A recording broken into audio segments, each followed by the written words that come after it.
We are here at Team 17 to have a look at The Escapists, and with me is Adam Findlay, designer on The Escapists 2. So we have played Prison Architect before, and so we know about prisons from securing them, but now we are going to make them unsecure, or prove that they are unsecure. What exactly does it mean? So Escapists 2 is a prison escape game. It's a mixture of simulation, strategy and RPG. The aim of the game being to break out of prison. So what do you need to do to break out of a prison? Isn't this a hard thing? Shouldn't this be impossible? Yeah, it is quite a difficult thing to do in the game. But basically the game's a sandbox. It's quite open. There's elements of crafting in there, there's combat in there, there's items in there. And the basic premise is to break out you need to craft various tools to help you break out. You can do so by tunneling out of the prison, you can knock walls down, you can cut through fences, and then throughout the prisons there are some special escapes such as escaping on a dolphin, escaping on a jet ski, a helicopter and such like. What's the timer that's running in the top right? So that's the current time of day. So one of the key elements of a day in prison is the routine. So throughout the day you'll have to attend different routines such as roll call, where we are now. That's where the guards check that everybody's still in the prison. You have to go to other routines such as meal times, shower time, gym time and obviously bedtime. And you need to try and work out your plan and sneak off to do stuff while still adhering to the daily routines. So we can dig a tunnel from the shower, and then we have our shower time completed and have a tunnel anyway. Potentially. I mean, if you started digging a tunnel in the shower, somebody would probably see you. So it's best to try and find a secluded spot to dig a tunnel from. Yeah, but what happens if you do not, if you skip one of those routines? So most routines, if you skip one, as you'll see on the right-hand side of the screen, there's 5 empty stars. And basically, that is the security level of the prison. So if you miss a routine, it will go up by half a star. When it reaches 5 stars, the whole prison will go into lockdown and they'll start searching for whoever's missing. And they'll also release guard dogs at that time.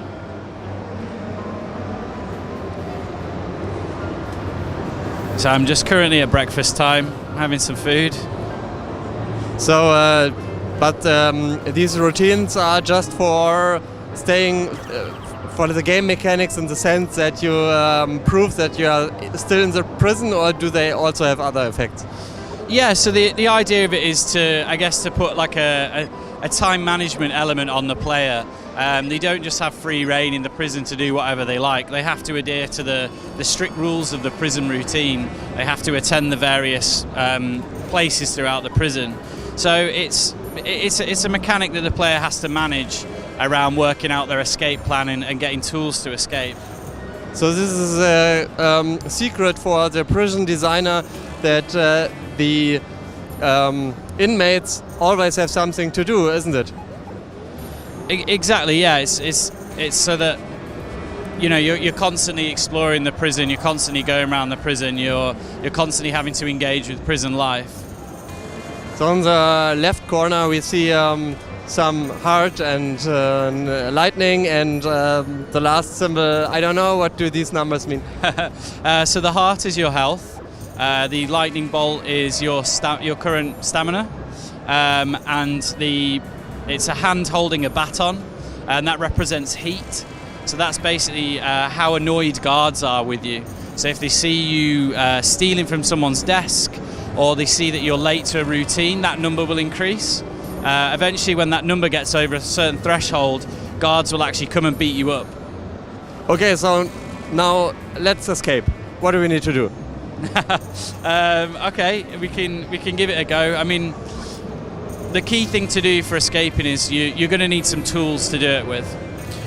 One of the best ways to escape from this prison, there's actually a mine tunnel, a mine shaft underneath the prison, and you can actually dig down into it Yeah, in the very beginning there was a hint that somebody said, oh, you know, this prison is built on top of an old mine, and be careful where you step. Yeah, exactly that. So ideally what we need to find some tools that will enable us to dig through the ground and access the tunnel. So we found some items here. So we've got some duct tape and we have some timber. So there's lots of crafting recipes in the game.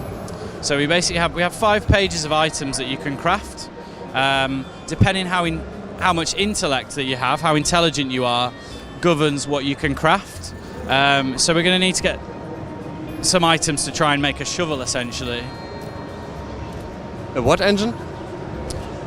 So we're going to try and make a shovel so we can dig. Oh. Yeah. And we are building the shovel basically with duct tape and wood. Duct tape and wood, and we need some metal too. So I'm currently looking for some metal.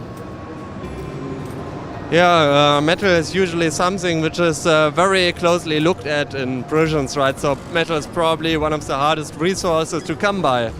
That's very true, yeah. So there's certain contraband items in the prison that are hard to come by, like metal and stuff like. So we have a screwdriver there, so that's quite difficult to get. Are you currently robbing the other inmates? That is correct, yeah. So one of the best sources of items in a prison is in your fellow inmates' desks.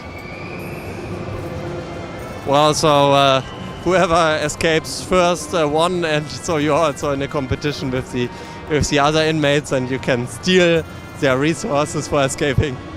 Yeah, so I mean the NPCs in the game, they're kind of happy to be in prison. They don't try and escape. But because the game has multiplayer now, you can play against other players, and you're right, that's a race to escape first then. Now we have a screwdriver, and the screwdriver that was luckily stolen by some other inmate, and that we have now stolen from that other inmate. Now what do we need to do to make a shovel out of it? I mean, screwdriver is kind of far away from the shovel yet. Yeah, so we're still going to need to find some metal.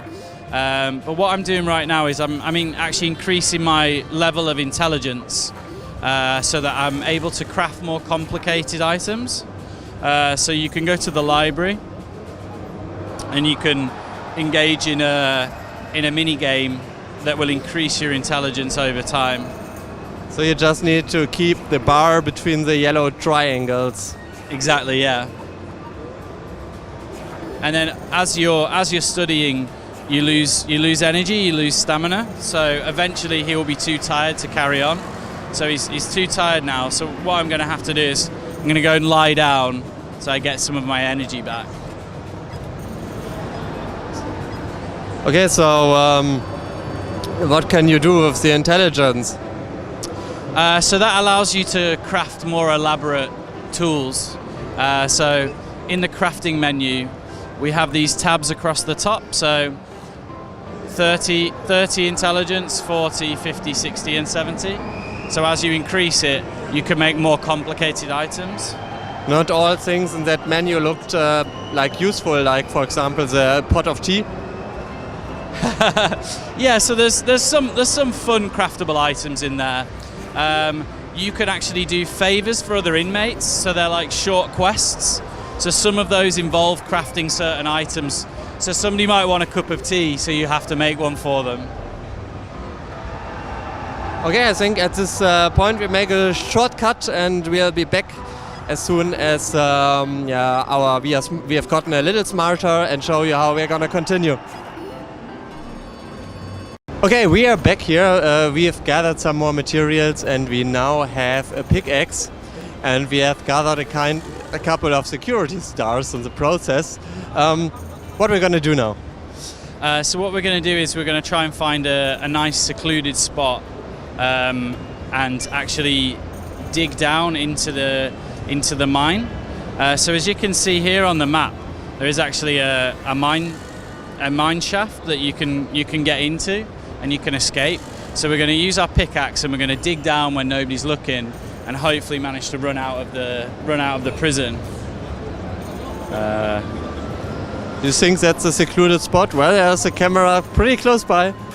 I'm risking it so that I have to dig less, but it is quite a risky spot to dig from here. Oh, it worked. You're below the prison. Exactly. So I'm in the mine area of the prison underneath the ground. So as you can see, there's already some pre-dug tunnels under here, and there's some handily left tools left about. What I can actually do is I'm actually at the exit of the mine, so I can run out, and now I've actually escaped the prison. Oh, you made it. Yeah, so now you get a short cut scene showing you escaping the prison, being chased by the guards. They have a horse, they are faster. But now he has the horse. But this is the end screen, right? So yeah, exactly. It's just like a funny little outro for your escape. Okay, we just saw, or you showed us while we were pausing the recording, that there's a multiplayer mode. Maybe we can have another short look at how this works from the game mechanics. Yeah, sure. Yeah, so we have multiplayer. It's you can play up to 4 players, and it's online or local or a mixture of the two. And you can play multiplayer in 2 different modes. You can either play co-op and help each other out, or you can play versus and go head to head, the first person to escape being the winner. Okay, can you show how that looks like? Yeah, sure.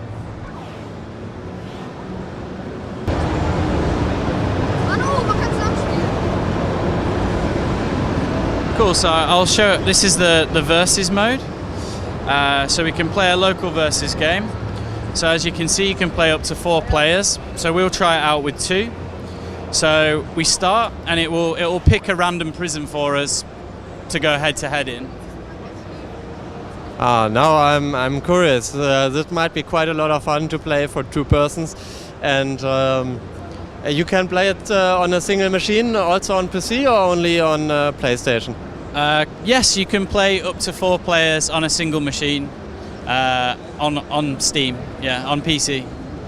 Great, then we can play this on the sofa, in the living room, as long as you have your Steam computer sitting next to your sofa.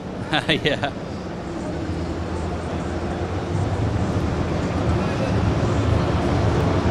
So yeah, as you can see, we have two character selects.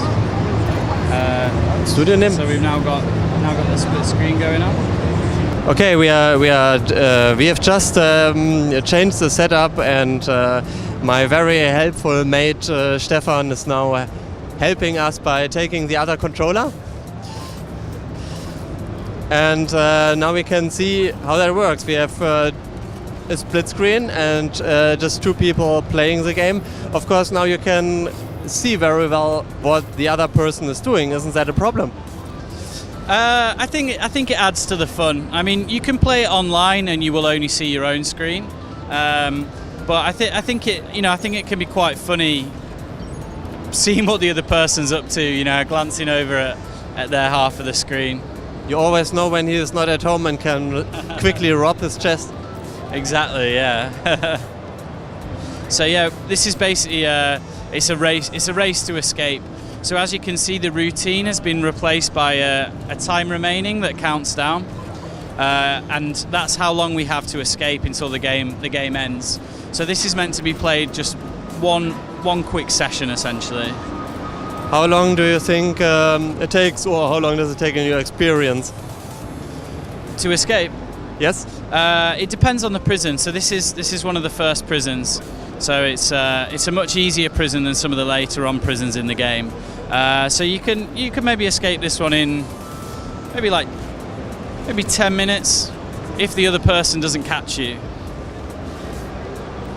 Okay, so I think that's great for showing what we need to do. How escaping actually works is something we've already seen. So I thank you very much for your time. I hope we'll see more of it. But please tell us when is it going to be released and what's going to cost? So the game actually came out 2 days ago. So it came out on Tuesday this week, and it's on Steam, it's on PlayStation, and it's on Xbox, and I believe it's $19.99 on Steam. I'm not sure about PlayStation and Xbox off the top of my head though. Okay, thank you very much. We have captured quite a lot of material, and also the interview, maybe publish that. Thank you. Maybe publish all the recordings. Oh yeah, of course, yeah. Thank you. Yeah.